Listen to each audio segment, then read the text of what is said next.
Ano? Magtititigan na lang tayo dito? Akala ko lesbian ka.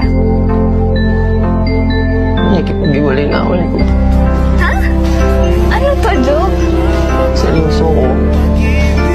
Nakikipag-iwalay na ako. Anong problema? Okay naman tayo, di ba? Bakit kailangan natin maghiwalay? Dahil kasi umami kapag nalaman niyang may girlfriend ako eh. Hindi naman malalaman eh, di ba? I'll keep it a secret.